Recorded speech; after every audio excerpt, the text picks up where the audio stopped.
Good morning, afternoon, night, everyone. Kaito here, and welcome to my introduction video. So, I'm not really sure how to start these, so I'm just gonna. I don't have a script either, so I'm just gonna go with the flow since that's what I mostly do. And I'm wearing gloves in case that's where you're seeing like something blue on the corners. But, so where should I start? I guess I just said my name's Kaito, so you can just call me Kaito G Rayson, Kaito Grayson, Rayson or Kai or Kaito or whatever. You can call me whatever those things you want. And I decided to open. If you can hear my dog in the background, I apologize. This is usually the time I take her out, but it's raining right now, so I can't take her out.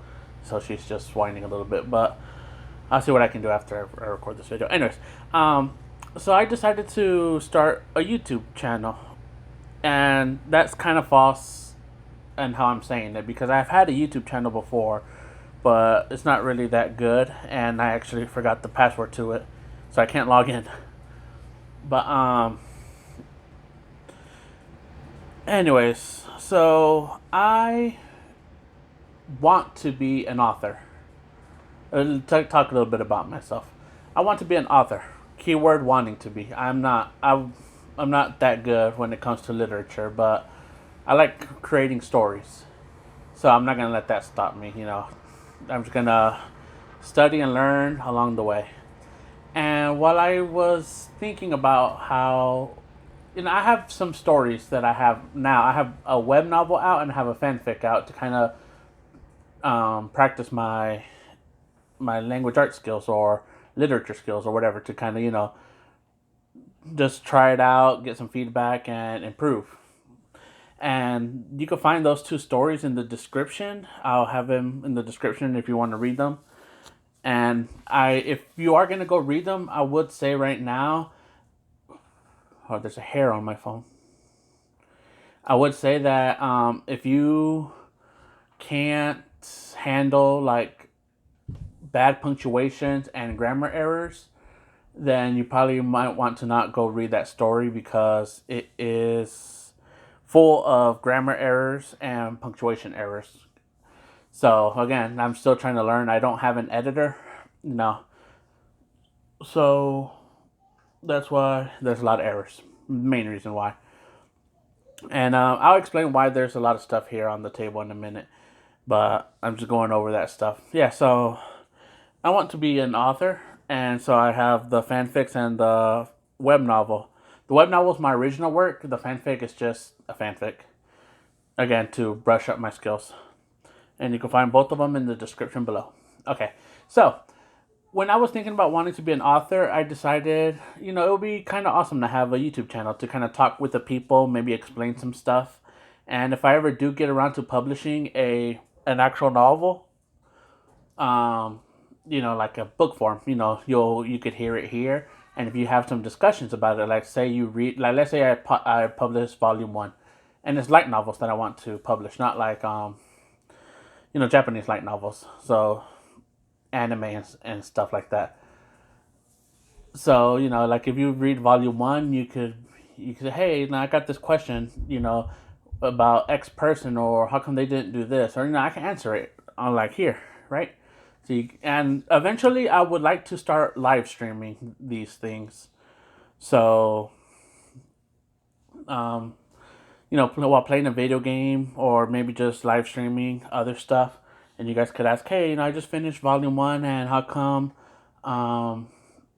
X person didn't do this in this situation? Like, well, like I had that situation in mind, but maybe I wanted like X other person to kind of get like some spotlight or like a character development or something like that. Does that make sense to you guys? Just kind of like if you have a question, I can answer it. And I also have a Twitter, and I also have a DeviantArt, but again, I'll get onto that stuff later. But that's like why I decided to do a YouTube channel. And I'm not gonna lie, I recorded a video before. All right, so when I opened up my YouTube channel, which is this channel right here, I wanted to be a VTuber. if you know what VTubers are, virtual YouTubers, you can see some right here. These are Hololive, Generation 0 and 4. But, like, you should, a lot of you should know what VTubers are. And again, if you don't, they're just virtual YouTubers. A YouTuber with an anime avatar that's rigged and that can move around. But, I don't have money to get to be independent. I don't have I don't have money to buy a rigger. So what I had is I had an artist make a cardboard cutout of me, and I would have had that cardboard cutout right here. While I'm talking, the cardboard cutout would have just been right there, and that would have been how I did my videos. But I'm having some difficulty trying to get that to work because I grew up poor, so I didn't have access to technology to learn how to do stuff until recently. Like recently when I started working and getting good hours, then I was able to get my own technology. I got my computer, I got laptop, and I got all this other stuff, and now I'm just starting to learn. But for the meanwhile, I wanted to also upload some videos, so I decided to kind of start and show my progress. So that's why right now I'm recording with my phone on the Goose Stick and with the $20 mic. So if it sounds weird, that's pretty much it. And this is going to be my starting setup. And for the people that maybe are like, hey, this guy has potential, and you want to go with me through my levels, hopefully, maybe there'll be someone who starts off like with this video, subscribes, and will finish with my VTuber model here, and then I have a VTuber model right here, and that's rigged and moving around because I was able to get it, and I'll do all the edits and all this other stuff. So that's my ultimate goal, or my finishing goal. I don't know if that makes sense, but that's where I want to head. So this is my starting line here with the phone on the Goose Stick. This is my starting line. So let's go with it. Okay, so I'm gonna talk a little bit about my author background, or what I want to do as an author, before I talk about why these are on the table. I have 4 stories in mind that have progressed, I guess, that I have a story for, basically. One is still newer than the others. So the main novel that I have in mind, the one that has progressed the longest, and the one that you can find in the web novel down below, is called, the name I have for it. It could change in the future, but I usually come up with like a title, or like, no, not a title. I usually come up with like the story, and then I try to give it like a fitting title, and then but the title is usually a placeholder, so it's not like official. So the placeholder name for the novel that has the most progress is called The Forgotten Nights. And back when I thought of this story, it had a very different plot than it does now. But basically, what The Forgotten Nights is about an orphan boy named Kai. And Kai, I'll have a whole bunch of links in the descriptions if you want to check out how they look like. Because I actually do have some art of Kai and some other characters. But Kai, he's an orphaned boy, who was trained by a swordsmaster. When he lost his family, he was taken in by this swordmaster and taught him how to fight. Well, the story starts off with Kai receiving a letter, and I don't mean like it's the first thing. Like when you first open it, it's not like, oh, Kai receives a letter. No, but the story is like, I'm giving you a synopsis, so I don't know why I'm getting too deep into it. So after receiving a letter addressed to his deceased master, Kai, along with Anna, which is his female partner, travel to the sender of the letter to inform him that his master's dead, and for any information about his master, basically, because Kai only had him for a few years before his master died. And so he wanted to get to know him a little bit more, and like, hey, well, this guy, the sender, appears to be a friend. Let's go ask him in person, and let's see about the master. And also because the letter was kind of weird, and like, what's the context of this letter? Well, when Kai and Anna meet the sender of the letter, named Conroy tells Kai that letter is actually meant for him, and that he thought to address it to his master to kind of get Kai to come seek him out. Because if he sent it to Kai and Kai does not know who, Kai probably wouldn't have gone, because he would have been like, well, who's Conroy? I don't know who Conroy is. So he made it seem like it's for his master. So Kai will come seek him out, which worked.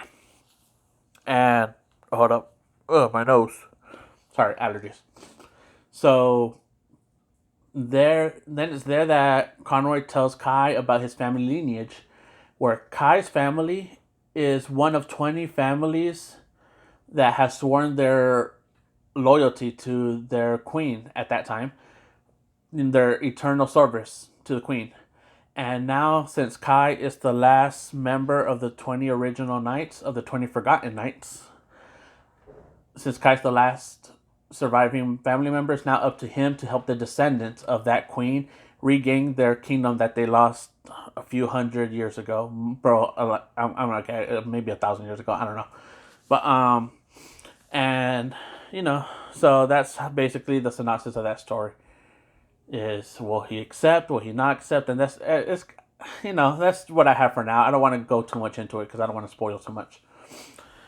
And also, Kai has a dark secret that he's hiding from everyone, including Anna, who's been with him the longest.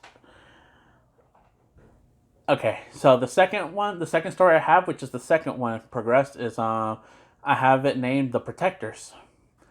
And for The Protectors, it is, again, an orphan boy who was orphaned at 5 years old due to a terrorist attack on a bridge when him and his family were going on a vacation.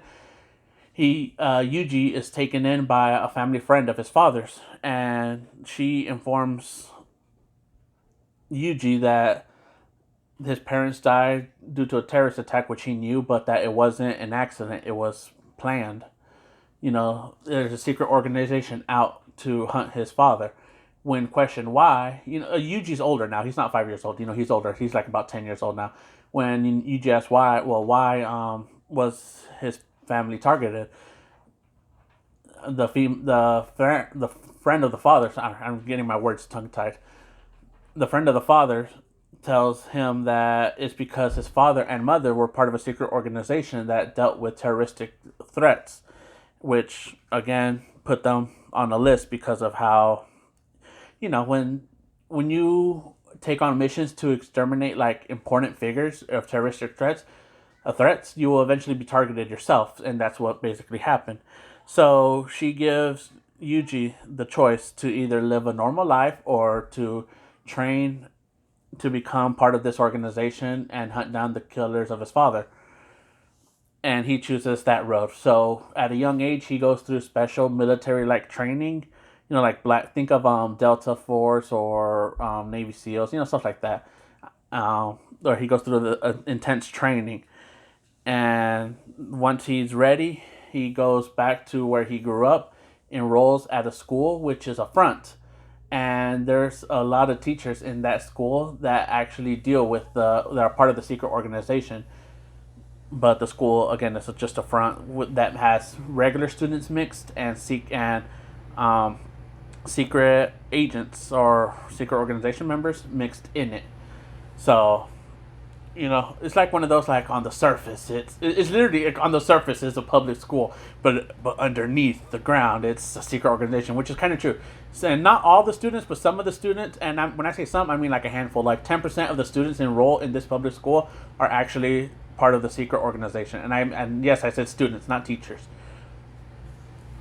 So that will be an interesting story. And the next one is, and this guy actually was originally going to be my VTuber model. His name is Saito. I gave him a name now. His name's Saito. And it's funny because I named him Saito because of an anime I used to love watching when I was a kid called Familiar Zero, which the main character's name was Saito.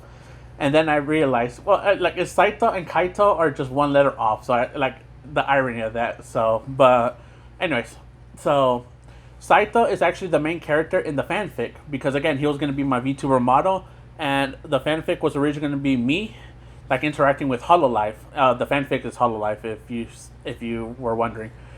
So the fanfic was going to be me interacting with Hololive girls in a fantasy story filled with action, guns, and all this other stuff.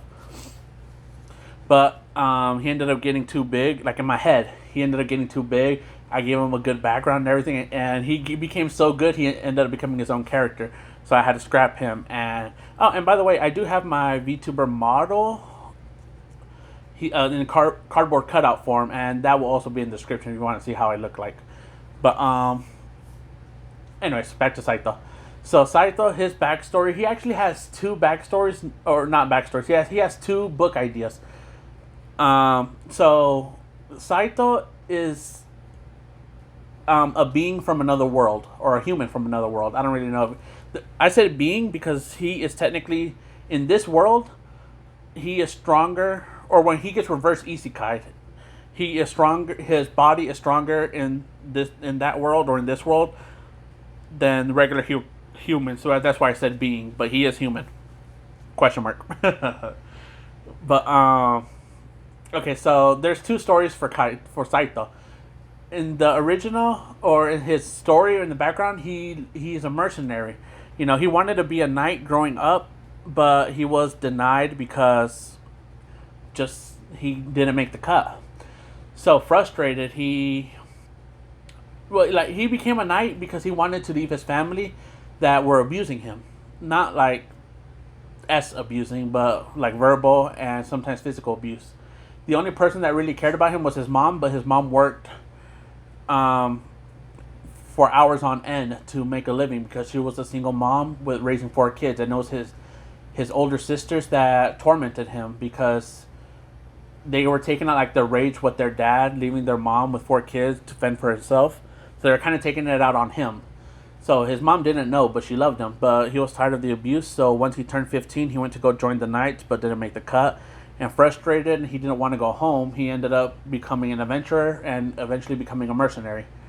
So that in there, he kind of gets a team. He finds a place where he's accepted, and eventually he falls in love and gets engaged with a female member. And he actually met this female member before. He didn't meet her in the mercenaries. He met her before the mercenaries. But anyways, and so since they're mercenaries, they're usually contracted by the kingdoms to go explore some dungeons. To if an abnormally happens, if abominably, I don't know what word I'm looking for, but when something that's not supposed to happen in a dungeon happens, they usually call mercenaries because they're stronger than sometimes they're stronger than adventurers, not all the time. So they go investigate, and so that's basically the gist of his first story.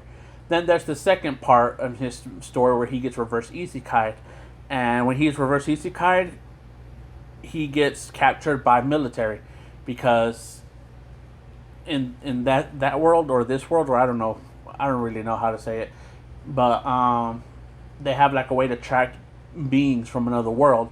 So they track him down, capture him, they do tests on him, drug him, and they find out that he's stronger than your average human here. But he ends up getting like a resistance to the drugs that they're giving him, and he breaks out and is on the run. Well, while he's on the run, he ends up crossing multiple countries, and then he starts becoming enemies with these countries because there's a foreign enemy, and regular soldiers won't do it. There's this scene where he pushes a tank, like with one hand. He just pushes it out of the way. So, they're kind of scared. So when he's running around all these countries, they're like, hey, get him, kill him, whatever. Well, then there's an incident where there's a giant monster that comes from the middle of the ocean, and they have to go and fight it. Well, even all these military powers working together can't defeat this monster.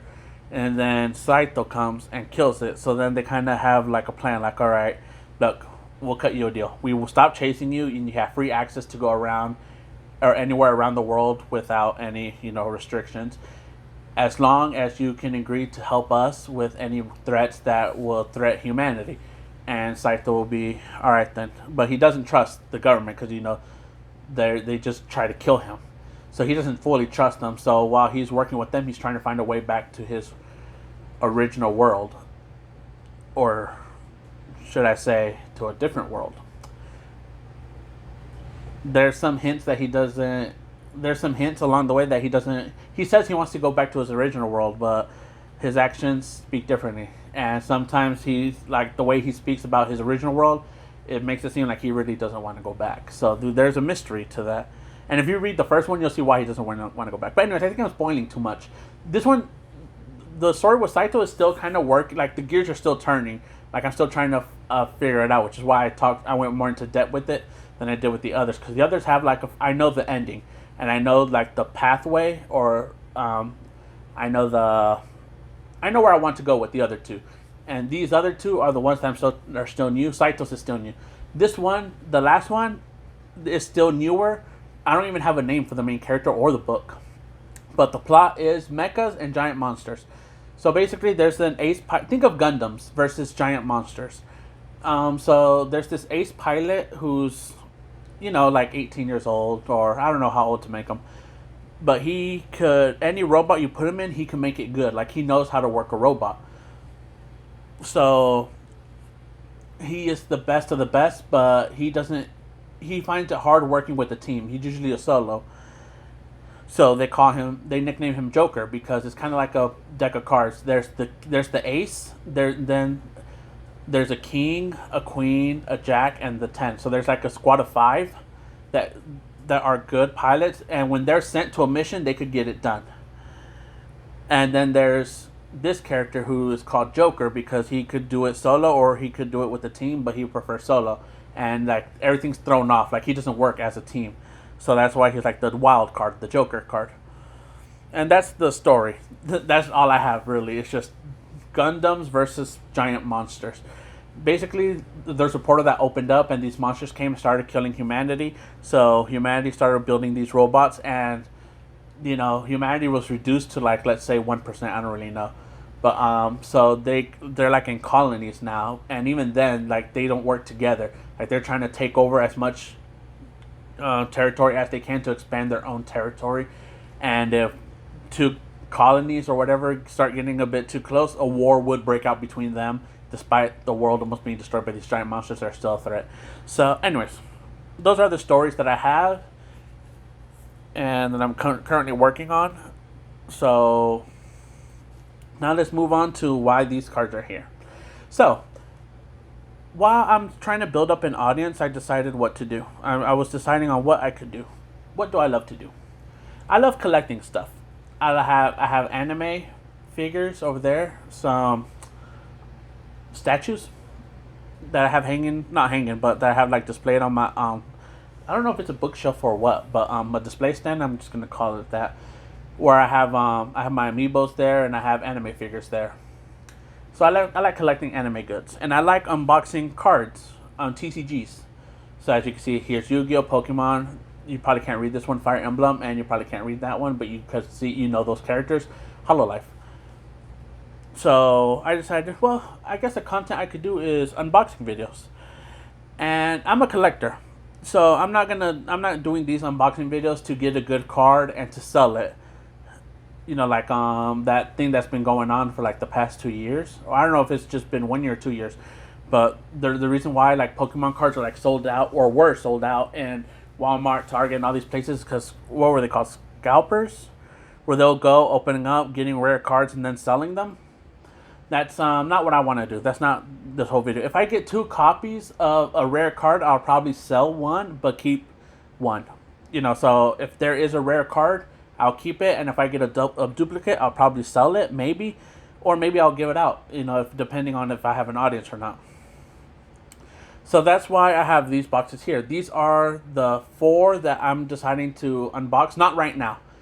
This is going to be their own separate videos later on. I actually already recorded a video of me unboxing a box similar like this. It's right here. And you can see it's already open. Oh, I don't know if you can already see, but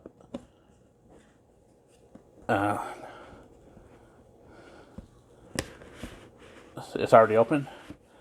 And I don't know if you can see it, but this one has plastic on it. It's not open. Right here you can see like the plastic on it. So I recorded that unboxing, and I'm gonna upload that later in the month. But I decided to open up things that I know how to play or love collecting as a kid, because I don't know how to play Pokemon, and I am embarrassed to admit it, but I don't know how to play Pokemon. But I have been collecting Pokemon cards ever since I was a kid, 90s kid, right?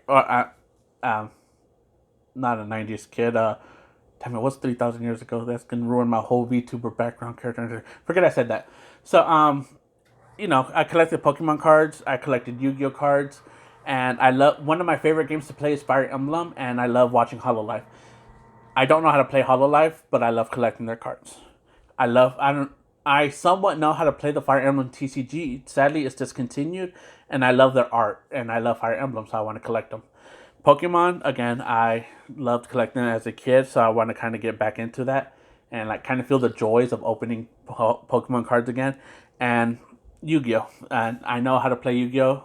Old school. Not I can't. I know how to play Yu-Gi-Oh! Up to Xyz or XYZ summon. Up to there. I don't know how to do link summons. Like, that's like rocket science. I think I have a better chance finding the cure for cancer than finding out how to link summon. But yeah, I still want to collect the cards. So I have 1, 2, 3, 4. I have 4 boxes of Fire Emblem boxes that are not open. Here's 1. Here's 2, 3,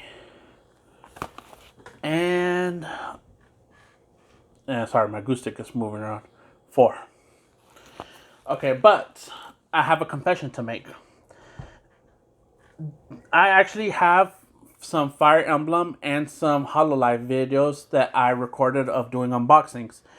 But when I was recording those videos, I was going with the assumption that I'll have my cardboard cutout version of myself here, and I'll have a rectangle right here with my ultimate goals being what I really want out of the packs, goals being what I'll be happy with, but no, I'm not really looking for, and sub goals, which is just like any rares that are in it that I'll be happy to get, but don't care if I get either or. So that's why I recorded those videos with that assumption in mind. So I think I have 4 or 5 Fire Emblem unboxings and the same number of Hololive unboxings. I'm gonna release those videos later after I release at least 1 or 2 Fire Emblem and Hololive unboxings to kind of explain that this is newer, and the others I'm gonna release and I'm gonna call it old footage.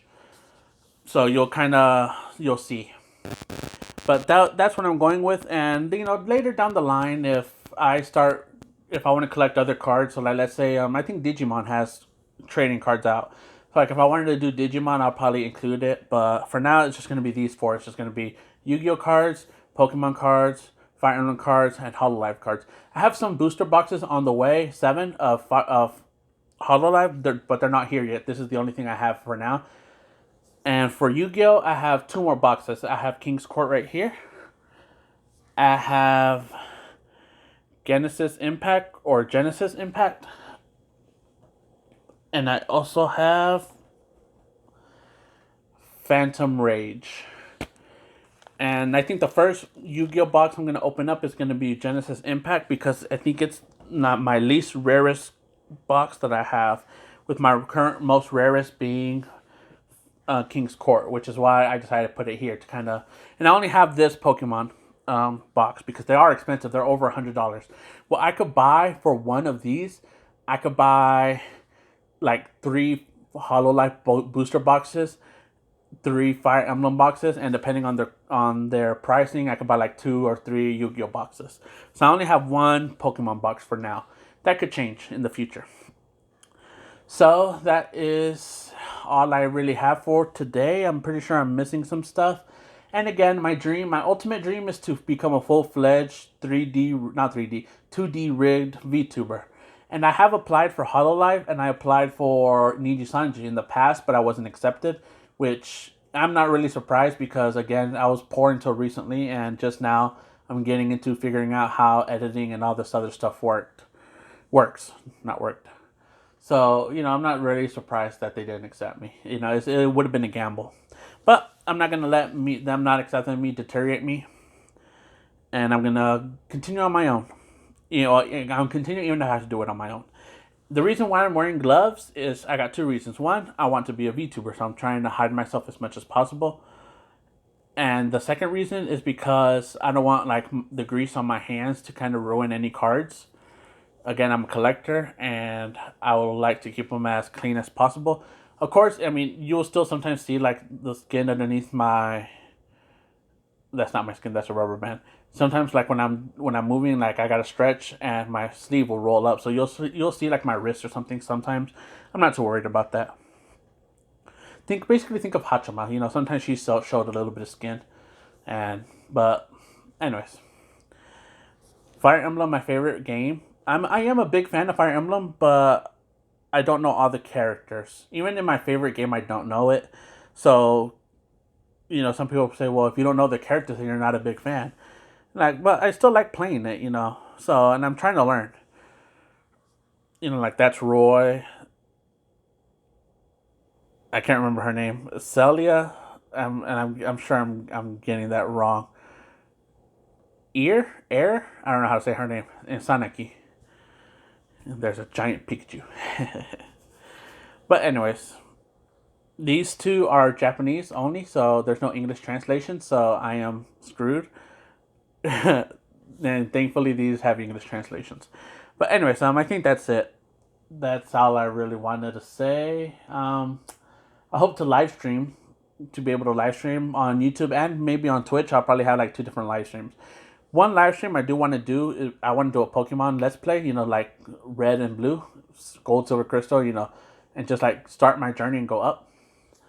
And maybe I definitely want to do Fire Emblem, and I'll probably do two playthroughs. I'll do like one on YouTube, and I'll do one on Twitch, which include different units. So kind of like, you can, if you want to watch on YouTube or if you want to watch on Twitch or both to see like who I use.